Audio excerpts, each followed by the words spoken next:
श्रीमन्महागणाधिपतये नमः। लक्ष्मीनारायणाभ्यां नमः। उमामहेश्वराभ्यां नमः। वाणीहिरण्यगर्भाभ्यां नमः। शचीपुरन्दराभ्यां नमः। मातापितृचरणकमलेभ्यो नमः। इष्टदेवताभ्यो नमः। कुलदेवताभ्यो नमः। ग्रामदेवताभ्यो नमः। स्थानदेवताभ्यो नमः। वास्तुदेवताभ्यो नमः। सर्वेभ्यो देवेभ्यो नमः। सर्वेभ्यो ब्राह्मणेभ्यो नमः। श्रीगुरुचरणकमलेभ्यो नमः। ओम सिद्धिबुद्धिसहिताय श्रीमन्महागणाधिपतये नमः। पंचवटी में मुनिश्रेष्ठ गुरुदेव वशिष्ठ जी जब भरत जी से और सभी समाज से कहते हैं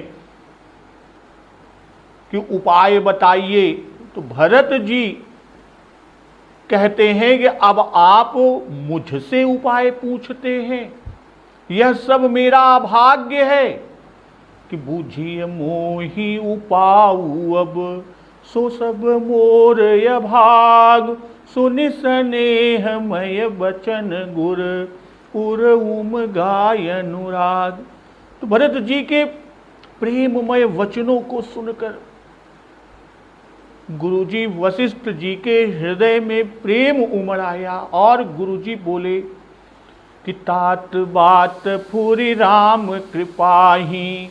राम विमुख सिद्धि सपने हुनाही। सकुचऊ तात कहत एक बाता। अरध तजहि बुध सर बस जाता।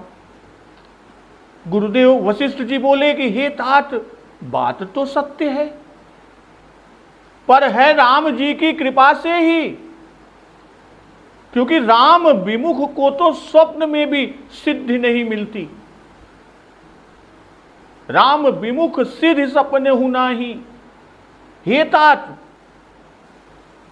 सकुचो तात कहत एक बात। हे तात, एक बात कहने में मैं सकुचा रहा हूं, और वो क्या कि अरध तजहि बुध सर बस जाता, कि बुद्धिमान लोग सर्वस्व जाता देखकर आधे की रक्षा के लिए आधा छोड़ दिया करते हैं। और क्या कह रहे हैं गुरु वशिष्ठ जी कि तुम कानन गवनहु दो भाई। फेरी है लखन सियर घुराई। सुनि सुबचन हर से दो भ्राता। भे प्रमोद परिपूर्ण गाता। गुरु वशिष्ठ जी कह रहे हैं भरत जी से कि अब तुम दोनों भाई यानी भरत और शत्रुघ्न जी वन को जाओ और लक्ष्मण सीता और प्रभु श्री रामचंद्र जी को लौटा दिया जाए। और यह सुंदर वचन सुनकर दोनों भाई भरत जी और शत्रुघ्न जी हर्षित हो गए। उनके सारे अंग ही परमानंद से परिपूर्ण हो गए। उनके यानी भरत और शत्रुघ्न के मन प्रसन्न हो गए, शरीर से तेज सुशोभित हो गया, और ऐसा कि मानो दशरथ जी उठे हो और श्री रामचंद्र जी राजा हो गए हो। भाई अन्य लोगों को तो इसमें लाभ अधिक है और हानि कम है, परंतु रानियों को बहुत लाभ। लोगन लघु हानि असम दुख सुख सब रोवहि रानी। रानियों को तो दुख और सुख समान ही थे। भाई राम लक्ष्मण वन में रहे या भरत और शत्रुघ्न वन में रहे, दो पुत्रों का तो वियोग रहेगा ही रहेगा। यह समझकर रानियां रोने लगी। तब भरत गुरुजी से कहने लगे कि कहीं भरत मुनि कहा सुकीन है। फलु जग जीवन अभिमत दीन है। भरत जी कहने लगे मुनि ने जो कहा वह करने से जगत भर के जीवों को उनकी इच्छित वस्तु देने का फल होगा। और भरत जी कहते हैं कि 14 वर्ष की अवधि क्या, कानन करऊं जन्म भरी बासु। एहिते अधिक न मोर सुपासु। भरत जी कह रहे हैं कि 14 वर्ष की कोई अवधि नहीं, मैं तो जन्म भर जंगल में, वन में रहने के लिए तैयार हूं। मेरे लिए इससे बढ़कर और कोई सुख है ही नहीं। अंतर्जामी राम सिय तुम सर्वज्ञ सुजान, जवपुर कहूं त नाथ निज कीजिए बचन प्रवान। श्री रामचंद्र जी और सीता जी हृदय की जानने वाले हैं। अंतर्जामी राम सिय, श्री रामचंद्र जी और माता सीता जी हृदय की जानने वाले हैं। और तुम सर्वज्ञ सुजान, और आप सर्वज्ञ और सुजान हैं। जवपुर कहूं तो नाथ निज कीजिए बचन प्रवान। यदि आप यह सत्य कह रहे हैं जो आपने कहा कि आप दोनों भाई यानी भरत और शत्रुघ्न वन को जाएं और राम लक्ष्मण और सीता जी अवध को लौट जाएं, तो अपने वचनों को प्रमाण दीजिए, प्रमाण कीजिए, उनके अनुसार व्यवस्था कीजिए, हम तैयार हैं। अब भरत जी के वचन सुनकर कि भरत बचन सुनि देखि सनेहु, सभा सहित मुनि भय विदेहु। भाई भरत जी के वचन सुनकर और भरत जी का प्रेम देखकर सारी सभा सहित मुनि वशिष्ठ जी विदेह हो गए, यानी किसी को अपने देह की सुध ही न रही। तो भरत महामहिमा जल राशि, मुनिमति ठाढ़ी तीर अभिलाषी। भरत जी की महान महिमा समुद्र है और मुनि की बुद्धि उसके तट पर अबला स्त्री के समान खड़ी है। गाचह पार जतनु ही हेरा, पावती नाव न बोहि तुबेरा। और वह जो अबला रूप में मुनि जी की बुद्धि समुद्र के, कौन से समुद्र, भरत जी की महान महिमा रूपी समुद्र के किनारे खड़ी है, वह उस समुद्र के पार जाना चाहती है।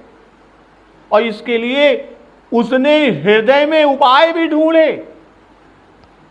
गाचह पार, पार जाना चाहती है, जतनु ही हेरा, हृदय में उपाय को ढूंढा। अब पावती नाव न बोहि तुबेरा, पर उसे पार करने का साधन यानी नाव, जहाज या बेड़ा, वह कुछ भी नहीं पाती। और करी को भरत बड़ाई, सरसी सीप की सिंधु समाई। भरत जी की बड़ाई और कौन करेगा? और करी को भरत बड़ाई, कौन भरत जी की बड़ाई को करेगा? सरसी सीपी की सिंधु समाई, तलैया की सीपी में भी कहीं समुद्र समा सकता है। तो भरत जी के वचन सुनकर मुनि वशिष्ठ जी को यह आशा न थी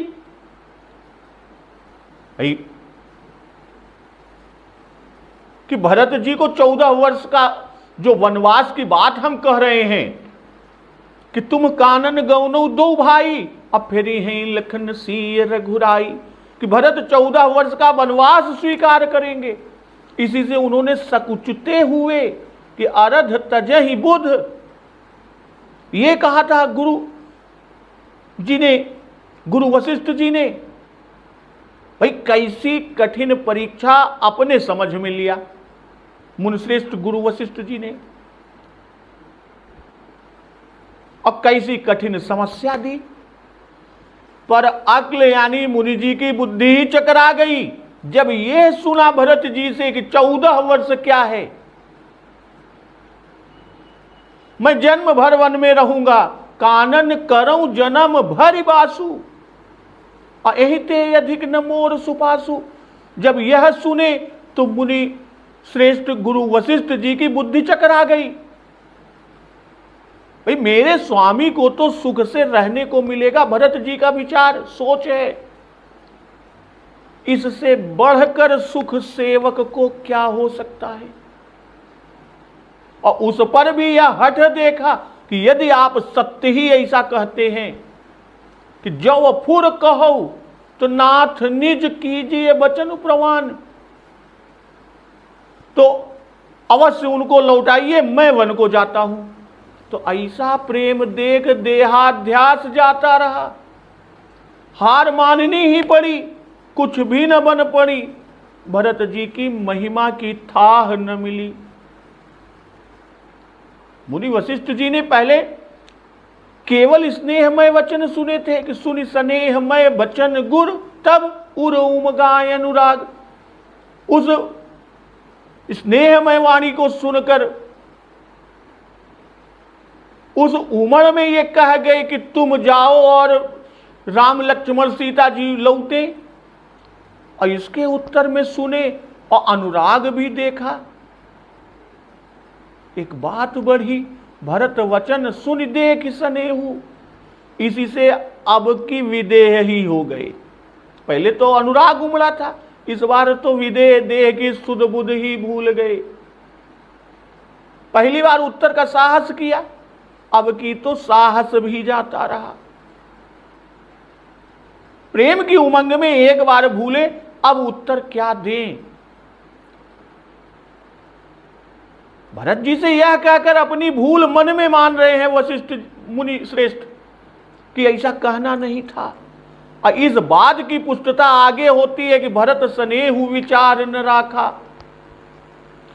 भरत महामहिमा जल राशि, मुनिमति ठाढ़ी तीर अभिलाषी। महामहिमा अर्थात अगाध राम प्रेम समुद्र है। मुनि की बुद्धि अबला है, भाई मत स्त्रीलिंग है, इसलिए उसे बाबा गोस्वामी तुलसीदास जी ने अबला कहा कि ठाढ़ तीर अबलासी। और फिर अबला अर्थात बलहीन है, इसे अपना पौरुष कुछ नहीं है। भाई पुरुष हो तो कुछ तैरने का ही साहस करे, और महिमा की थाह लेना समुद्र के पार होना है। भाई पार होने के लिए 3 उपाय। सबसे उत्तम उपाय जहाज, वह न हो तो मध्यम उपाय नाव, और निकृष्ट या उससे नीचे उतरकर तीसरा उपाय बेड़ा। इनमें से कोई नहीं मिलता, इनमें से कोई भी उपाय नहीं मिलता कि गा चह पार जतनु ही हेरा, पावती नाव न भोहि तुबेरा। कहने का भाव कि बुद्धि का उस महामहिमा में प्रवेश करना भी अगम है। पार होने की तो बात छोड़िए, बाबा गोस्वामी तुलसीदास जी लिख रहे हैं कि बुद्धि का उस महामहिमा में प्रवेश करना भी अगम है। जैसे स्त्री पार जाने को समुद्र के किनारे आवे और छोटा बड़ा कोई भी उपाय जहाज नाव बेड़ा न देख कर हैरान खड़ी रह जाए कि ठाढ़ी तीर अबलासी, कि क्या करूं। ठीक वैसे ही मुनि श्रेष्ठ वशिष्ठ जी की बुद्धि भरत महामहिमा के पार जाना चाहती है। और भरत जी से कहा कि यदि मैं रात्रि ही में लंका में न पहुंच गया, जब हनुमान जी की बात आई,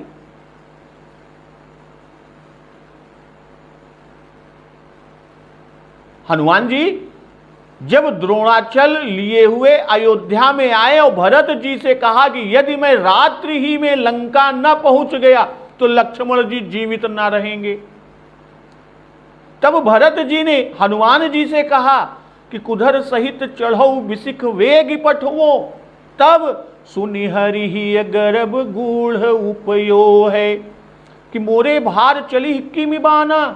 और वे उस पर पहले चढ़ ही तो गए पर तुरंत बाण से उतर पड़े हनुमान जी। तो उस समय हनुमान जी की भी ऐसी ही दशा कही है कि तीर ते उतर जस कहो चहो गुण गण निजयो है, धनि भरत करत भयो मगन मौन रहो मन अनुराग रयो है। यह जल निधि खन्यो मथ्यो लंघ्यो बांध्यो अचयो है, तुलसीदास रघुबीर बंधु महिमा को सिंधु तरिको कवि पार गयो है।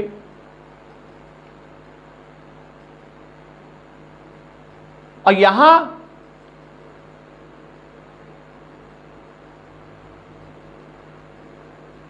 बुद्धि की उस महामहिमा में प्रवेश करना अगम बता रहे हैं। जिस तरह अबला स्त्री पार करने के लिए, पार जाने के लिए समुद्र के किनारे आए और छोटा बड़ा कोई भी उपाय, जहाज, नाव, बेड़ा आदि कुछ न देखकर हैरान खड़ी रह जाएगी, क्या करूं।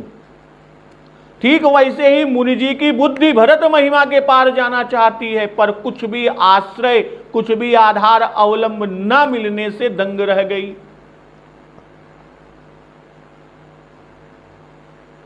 भाई वहां भी श्री भरत महिमा सिंधु के पार जाने में हनुमान जी ने हार मानी। अब भरत जी के गुण गणों की जीत हुई, वे कुछ कह न सके। हनुमान जी अनुराग में मग्न हो गए, जैसे यहां गुरु जी मग्न हो गए, गुरु वशिष्ठ जी, कि जहाज नाव बेड़ा क्या है। इस पर प्रबुद्ध टीकाकार और संत जनों के कुछ मत इस तरह हैं कि संत जहाज, अनुभव नाव और वेद बेड़ा है। तो संत वेद और अनुभव गम्य नहीं, किसी ने उनकी महिमा कही तो उसके आश्रय पार पाते, पर कोई महिमा जानने वाला, यह कह सकने वाला न देखा। और दूसरा विचार है कि मन वचन तन यानी कर्म, ये जहाज नाव और बेड़ा है। तीनों में से कोई यहां काम नहीं देते। यही जहाज आदि का न मिलना है। भाई मन विचार नहीं कर सकता, वाणी कह नहीं सकती और तन से कोई यत्न नहीं बन पड़ता। ठीक उसी तरह कर्म ज्ञान उपासना बेड़ा नाव जहाज हैं, इनके द्वारा भी भरत महिमा का पता नहीं लगा सकते। श्री नंगे परमहंस जी ने जो कहा कि नाव ज्ञान कांड है, अज्ञान रूपी नाव पर चढ़कर संसार से पार हुआ जाता है। अब बेड़ा कर्म कांड है, कर्म करके लोग संसार से पार हो जाते हैं। कि त्रेता विविध यज्ञ नर करही, प्रभु ही समर्पि कर्म भव तरही। और उपासना, उपासना सेतु है। नाथ नाम तव सेतु नर, चढ़ी भव सागर तरही। तो ये तीनों भरत जी की प्रेमा भक्ति रूप जल राशि में नहीं है। अर्थात कहने का भाव, जब भरत जी की महिमा त्रिकांड में होती, तब तो वशिष्ठ जी की बुद्धि भरत जी की प्रशंसा कर सकती। प्रशंसा करना ही जल राशि के पार जाना है। और उपासना सेवा भक्ति को कहते हैं। प्रेमा भक्ति सेवा भक्ति से पृथक और श्रेष्ठ है। क्यों? क्योंकि भरत जी जन्म भर वन में रहकर श्री राम जी की कोई सेवा नहीं कर पाते, सिवाय जो उन्होंने कहा कि 14 वर्ष क्या मैं पूरे जीवन वहां वन में रहने को तैयार हूं। तो वहां वन में रहकर सिवाय प्रेम के कोई सेवा नहीं कर पाते। कि हमारे वन जाने से श्री राम जी सुख से श्री अवध में राज्य करें। हमको जो कष्ट वनवास में होंगे वे श्री राम जी के सुख पाने से हमको सुख रूप है। इसलिए भरत जी की प्रेमा भक्ति जल राशि है। भाई यथार्थ महिमा को कह सकना यहां जहाज का पाना है। अब कुछ दूर ही चल सके, कुछ प्रशंसा कर सकना नाव को पाना है, और समुद्र में प्रवेश ही कर सके, किंचित मात्र ही महा महिमा को कह सके, यह बेड़ा पाना है। पर उनकी मति उसमें प्रवेश भी करने को आधार नहीं पाती, तो और किसी की मति कैसे प्रवेश कर सकती है। गौड़ जी ने इस पर अपने विचार दिए कि भरत जी को यश अपयश ख्याल नहीं है, यश अपयश का ख्याल नहीं है। उन्हें सबसे अधिक कष्टदायक यही बात है कि उनके लिए श्री सीताराम जी वनवास कर रहे हैं। मुनि वशिष्ठ जी का प्रस्ताव अनायासी थोड़े से उनके वनवास के बदले जीवन भर वनवास करके प्रायश्चित का अवसर देता है। अब भरत जी के इस विचार के महत्व को मुनि समझ न सके, एकाएकी यह प्रस्ताव कर बैठे। अब भरत जी के उत्तर पर मुनिश्रेष्ठ चकरा उठे, उनकी बुद्धि चकरा गई। भाई यदि भरत जी की महिमा समझे होते तो ऐसा प्रस्ताव न कर बैठते। उनको अब जान पड़ा कि भरत जी की महिमा अपार है, मेरी मति उसमें प्रवेश भी नहीं कर सकते।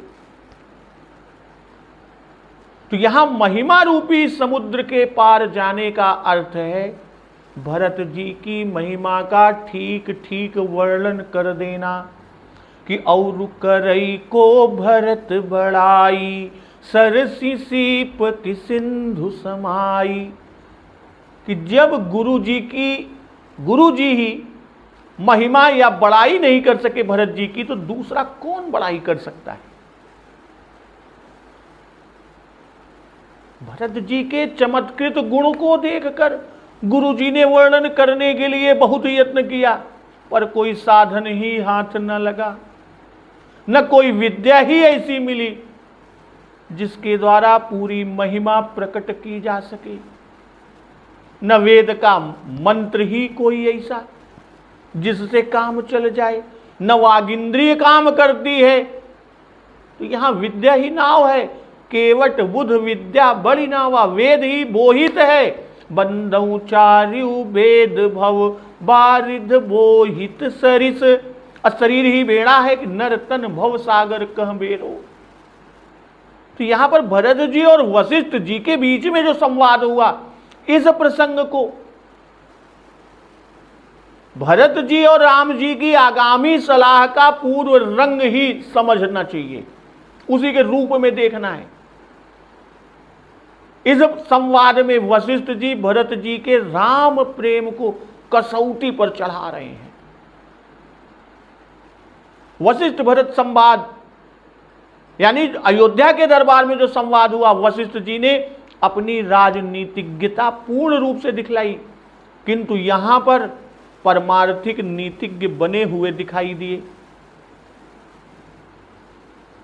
पहले के ही समान यहां भी अंत में उन्हें भरत जी यानी गुरु जी को भरत जी के सामने हार मानकर झुक जाना पड़ा, परंतु देखने योग्य यहां पर समझने योग्य यह है कि उन्हें अपनी हार से जैसा आनंद हुआ, यदि वे स्वयं जीत भी जाते तो कदापि ना होता। यही नहीं, मुनिश्रेष्ठ वशिष्ठ जी उल्टे और खेद होता उन्हें, भाई ईश्वर गुरुत्व दे तो वशिष्ठ जी के सदृश ही दे, उन्हीं के समान गुरुत्व को दे। क्योंकि भरत जी के प्रेम की कसौटी लगाना चाहने वाले वशिष्ठ जी तुरंत ही महानंद से बड़ी प्रेमोत्कंठा, प्रेम की उत्कंठा के साथ राम जी के आगे भरत जी के स्वयं वकील बन गए, उनके पक्ष में हो गए। और इसकी अपेक्षा गुरुत्व को असली शोभा देने वाला जो खुला दिल और औदार्य, उनकी पराकाष्ठा, इससे अब बढ़ के क्या हो सकेगी। हमारी प्रशंसा की सत्यता जिन्हें देखना हो, कह मुनि राम सत्य तुम भाखा, भरत स्नेह विचार न राखा, मानस पीयूष में उल्लेख है। और एक साहित्य समालोचक कि मुनि मत ठाड़ तीरे अबलासी में आचार विरुद्धता का दोष देखते हुए कहते हैं कि शिष्य के समक्ष गुरु का इतना गिरना भारत के आदर्श से अनमिल है। किंतु वे ध्यान में नहीं रखते कि यह केवल नीति शिक्षक ग्रंथ नहीं है। रामचरितमानस, श्री रामचरितमानस बाबा गोस्वामी तुलसीदास जी द्वारा रचित ग्रंथ केवल नीति शिक्षक नहीं है, बल्कि जीव को राम सम्मुख करना, जीव में वैराग्य का बीज बोना, और वास्तव में इस कांड का उद्देश्य है, इस खंड का सोपान का उद्देश्य है। और शिष्यादिच्छेद पराजयम, यह है भरत का गुरु शिष्य संबंध का आदर्श।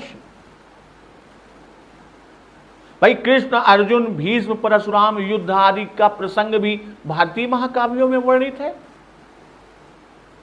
तो वशिष्ठ जी की भावना भी नहीं हुई कि शिष्य ने हमको गिराया, बल्कि इस पराजय से तो गुरु महाराज मुनिश्रेष्ठ वशिष्ठ जी परम प्रसन्न ही हो गए कि ऐसा परम विरागी, परम प्रेम की साक्षात मूर्ति शिष्य हमको मिला।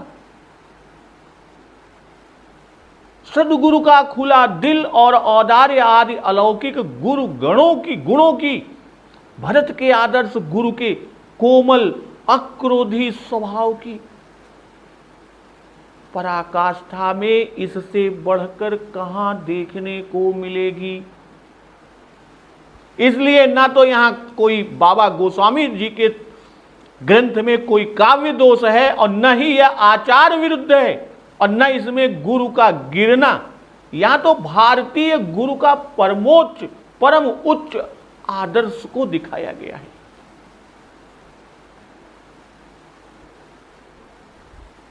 ये साहित्य समालोचक जो आलोचक के मन में कि आलोचक के मन के सामने जो आदर्श है वह केवल धर्म नीति और आचार का ही समझ पड़ता है।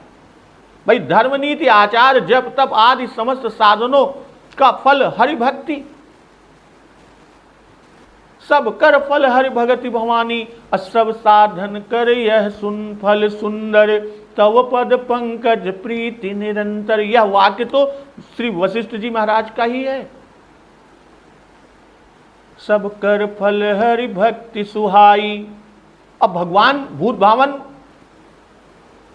शिव शंकर गुरु वशिष्ठ और चिरजीवी भुसुंड जी के इन वाक्यों में भारतीय आदर्श सिद्धांत है कि उमा कहूं मैं अनुभव अपना, सत हरि भजन जगत सब सपना, सर्वधर्मान परित्यज्य मामेकम शरणं व्रज। यह है भारतीय आचार विचार उच्चार का आदर्श।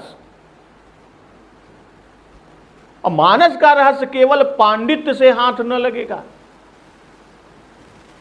इसके लिए तो आदेश है कि ज्ञान नयन निरखत मन माना, और जे श्रद्धा संबल रहित नहीं संतन कर साथ, तिन्ह कर मानस अगमयति जिन्हीं न प्रिय रघुनाथ। और मानस के वास्तविक अधिकारी कौन है? यह भुसुंड जी और ने भी कहा, भूत भावन भगवान शिव शंकर जी ने कहा और वशिष्ठ जी के भी वचन कि राम कथा के तेई अधिकारी, जिनके सत्संगति अति प्यारी।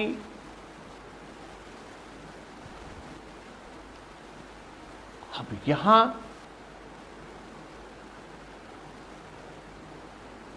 कहते हैं कि श्री राम जी की कथा के अधिकारी सिर्फ वे ही हैं जिनको सत्संगति अत्यंत प्रिय है। राम कथा के अधिकारी जो अभी यहां पर कि मानस के वास्तविक अधिकारी कौन हैं उसके संबंध में कि राम कथा के तेई अधिकारी, जिनके सत्संगति अति प्यारी, गुरुपद प्रीति नीति रत जेई, दुज सेवक अधिकारी तेई। भाई जिनकी गुरु जी के चरणों में प्रीति है, जो नीति परायण है और ब्राह्मणों के सेवक हैं, ताकह यह विशेष सुखदाई, जाहि प्राण प्रिय श्री रघुराई। और उसको तो यह कथा बहुत ही सुख देने वाली है, जिसको श्री रघुनाथ जी प्राण के समान प्यारे हैं। तो रामचरण रति जोच अथवा पद निर्वाण, भाव सहित सो यह कथा करऊ श्रवण पुटपान। भाई जो श्री रामचंद्र जी के चरणों में प्रेम चाहता हो, प्रभु श्री राम जी के चरणों में प्रेम चाहता हो या मोक्ष पद चाहता हो, वह इस कथा रूपी अमृत को प्रेम पूर्वक अपने कान रूपी दोनों से पिए। इसलिए भूत भावन भगवान शिव शंकर जी कहते हैं कि राम कथा गिरिजामय भरनी, कलिमल समनि मनोमल हरनी। हे गिरिजे, मैं कलयुग के पापों का नाश करने वाली और मन के मल को दूर करने वाली राम कथा का वर्णन किया। इतना ही नहीं, वशिष्ठ जी के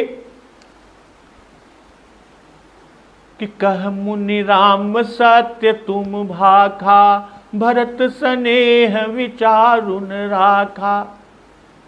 मुनि वशिष्ठ जी कहने लगे कि हे राम, तुमने सच कहा, पर भरत के प्रेम ने विचार को नहीं रहने दिया।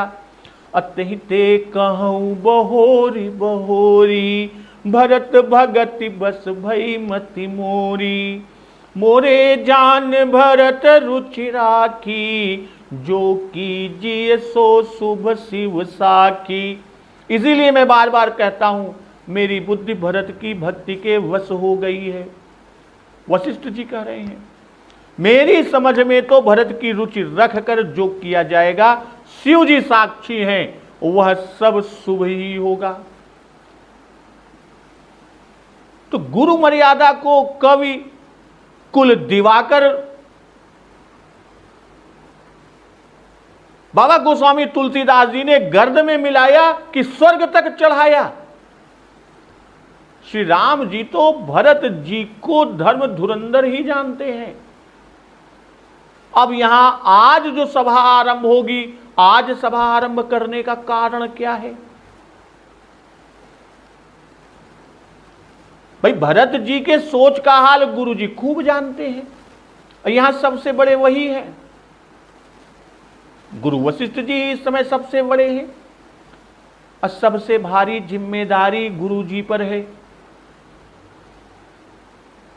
श्री रघुनाथ जी से एक प्रकार से कुछ दिनों ठहरने की गुरु वशिष्ठ जी आज्ञा ले चुके हैं, परंतु ठहरने का प्रयोजन क्या? ठहरने का प्रयोजन केवल दर्शन सुख ही तो नहीं है। भाई, अभिषेक करने का इरादा करके तो आए हैं, आए, उनका लक्ष्य क्या है, इरादा क्या है? अभिषेक करने का। किंतु समस्या ये है कि यह बात छेड़े तो कैसे छेड़े, यानी यह बात छेड़ी कैसे जाए। देखते हैं कि भरत जी भी नहीं छेड़ रहे, यानी चर्चे न उठा बताएं। यद्यपि भरत रात रात सोचते हैं, कुछ समझ में ही नहीं आता। सवेरे जाकर सरकार की सेवा में जा बैठे हैं, जाकर बैठ जाते हैं। आज रात में भरत जी उधर सोचते रहे, और इधर सलाह करने के लिए मुनि वशिष्ठ जी ने सभा का आयोजन किया, और सवेरे ही भरत जी के बैठते, जैसे ही वो श्री रघुनाथ जी के सामने बैठते हैं, बुलवा भेजा। सभा तो कोई बड़ा ही बुला सकता था। अवध में भी गुरुजी ने ही सभा बुलाई, और यहां पर भी गुरुजी ही बुलाते हैं, और इसी सभा में मुख्य काम शुरू किया गया। तो भरत मुनि मन भीतर भाए, सहित समाज राम पही आए। भाई, मुनि श्रेष्ठ वशिष्ठ जी को भरत जी मन में अच्छे लगे। भरत मुनि ही मन भीतर भाए, और सहित समाज राम पही आए, और वे श्री समाज सहित प्रभु श्री राम जी के पास आए।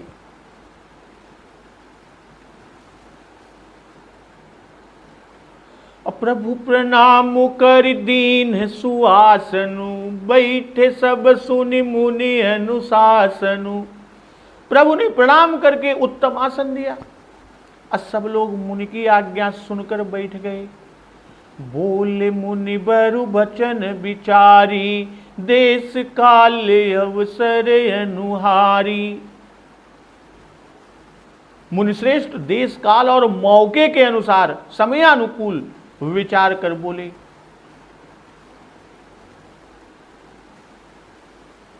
भरत मुनि ही मन भीतर भाए।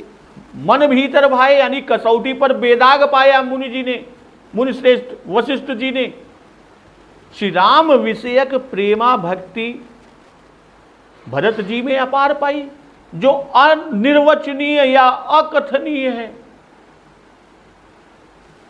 जो समाज गोष्ठी में था वही सब यहां साथ चले आए। अब बिचारी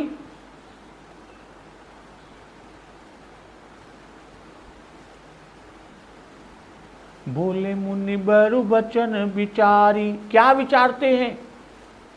क्योंकि भरत जी के प्रेम से उमड़कर पहले बिना सोचे विचारे कह डाले थे। इसी से अब सावधान होकर बोले, जिससे पछताना न पड़े। देश काल अवसर अनुहारी, भाई वनवास में है, घर से देवताओं के हित के लिए निकल चुके हैं और निशाचरों के देश के पास पहुंच गए हैं। भाई पंचवटी के आगे खरदूषण, युवावस्था है प्रभु की, रावण के वध का समय भी आ चुका है। अवसर भी देव हित के अनुकूल है। माता और पिता, यहां कहते हैं कि पिता वचन के मिख वनवास हो चुका है, और इधर राम रजाई शीस सब ही के फिर भरत को वचन दिए हैं। कई दिन यहां हो गए, श्री राम जी को यहां सबके ठहरने से दुख हो रहा है। 2 दिन के लिए कहा था और वो भी बीत गए। ये लौट चले या लौटा दे, तो बातों पर सारा खेल है और उन्हीं पर छोड़ने का अवसर है। वे ही इसे शीघ्र निपटा देंगे।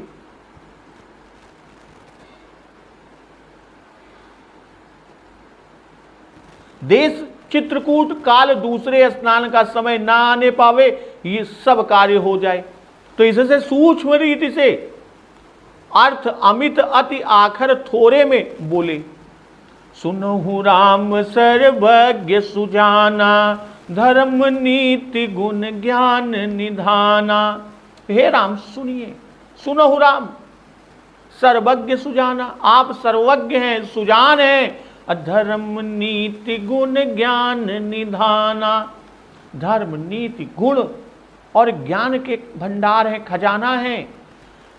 सबके उर अंतर बसहु, जानहु भाव कुभाव। पुर जन जननी भरत हित, होई सो कहिए उपाऊ। कि आप सबके हृदय में बसते हैं। सबके उर अंतर बसहूं, जानहु भाव कुभाव, सबके भाव और कुभाव को जानते हैं। पुरजन जननी भरत हित, होई सो कहिए उपाऊ। कि पूर्वासियों, माताओं और भरत का जिसमें हित हो वह उपाय बताइए। अब गुरुदेव श्री वशिष्ठ जी प्रभु श्री राम जी से ही कह रहे हैं कि सुनहु राम सर्वज्ञ सुजाना, धर्म नीति गुण ज्ञान निधाना। और क्या ये कहकर कि सबके उर अंतर बसहु, जानहु भाव कुभाव। पुर जन जननी भरत हित, होई सो कहिए उपाऊ।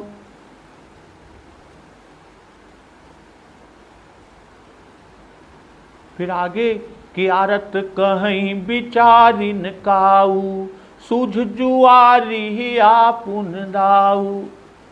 कि दुखी लोग कभी विचार कर नहीं कहते, और जुआरी को अपना ही दांव सूझता है। तो यहां पर मुनिश्रेष्ठ गुरु देव श्री वशिष्ठ जी ने जो कहा उसमें बहुत सारे विशेषण जोड़े और सब अभिप्राय हैं। कि सुनहु राम सर्वज्ञ सुजाना, धर्म नीति गुण ज्ञान निधाना। भाई सर्वज्ञ है, इसलिए आप देवता दैत्य वनवासियों भक्तों ऋषियों सबकी और हम सबकी जानते हैं। सुजान है अर्थात ज्ञानवान चतुर पंडित हैं और जी की जानने वाले हैं। कि देखी दयाल दशा सब ही की, राम सुजान जान जन जी की। जान शिरोमणि कौशल राव, जो मैं कहता हूं उसको आप ही समझ सकते हैं और सबकी भक्ति गति भी पहचानते हैं। कि सुन सन्मान ही सब ही सुबानी, भनिति भगति नति गति पहचानी। यह प्राकृत महिपाल स्वभाव, जान शिरोमणि कौशल राव। इसलिए हम लोगों का निश्चय भी आप जानते हैं।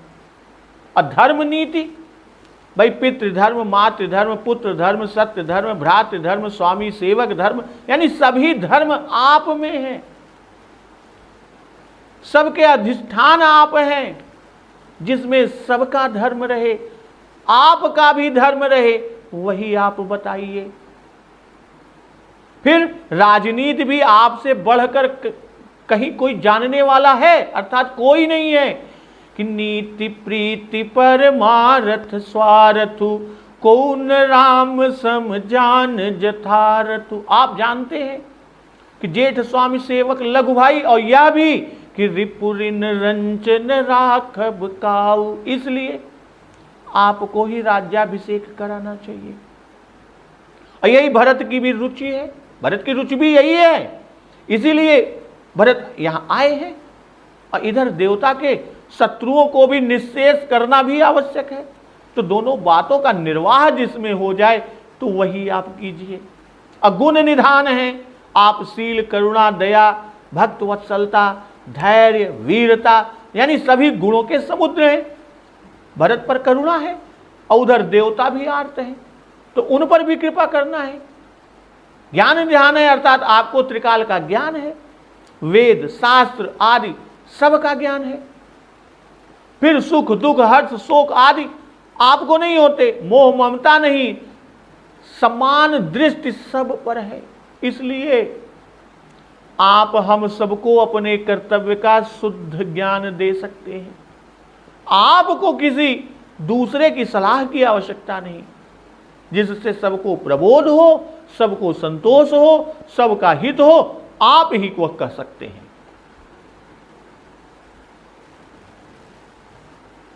और कहते हैं सबके उर अंतर बसहु, उर अंतर बसहु। भाई सबके हृदय में जो जो भाव है वह सब आप जानते हैं और देखते हैं। इन सब का भाव यही कि आप लौट चले वनवास में, सबका कुभाव है।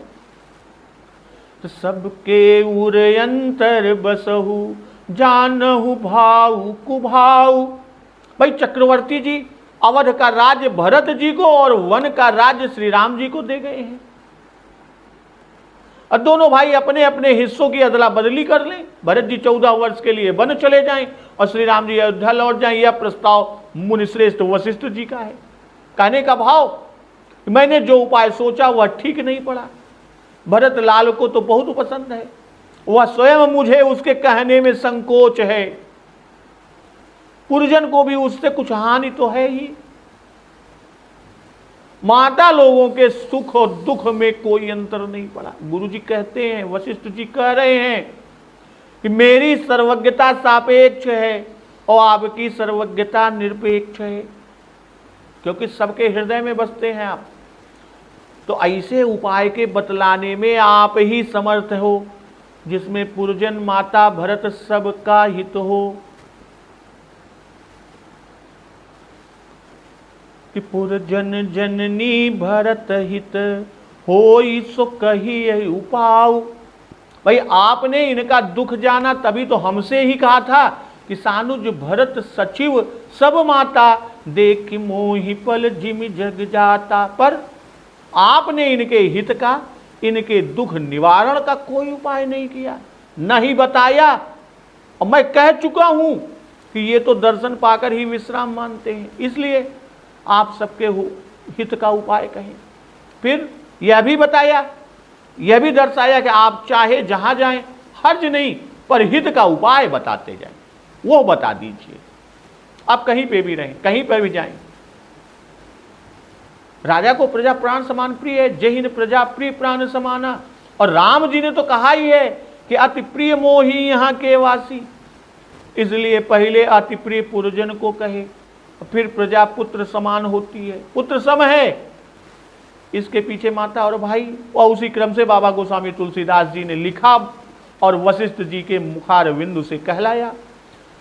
सो कही उपाव, मैं आज्ञा नहीं देता क्योंकि मैं तो आर्त हूं। तो आरत कहीं विचारिन काऊ, सुझ जुआरी आपन दाऊ। हे प्रभु, कहें कि आप ही सब कहें, जैसा आगे कहा ही है उसी पर कहते हैं। हम सब आर्त हैं, दुख में विचार शक्ति नहीं रह जाती। दुखिया तो वही कहता है जिसमें उसे सुख दिखता है। अब आगे प्रभु क्या उपाय बताते हैं, गुरु जी क्या कहते हैं, प्रभु श्री राम और भरत जी में क्या संवाद होता है, इस प्रसंग का श्रवण अमृत रसपान हम लोग अगले दिवस की कथा में करेंगे। तो एक बार जोर से बोलिए, सियावर रामचंद्र की जय, पवन सुत हनुमान की जय। जगत जननी मां जगदम्बा की जय, गुरुदेव भगवान की जय, उमापति महादेव की जय। जय श्री राम।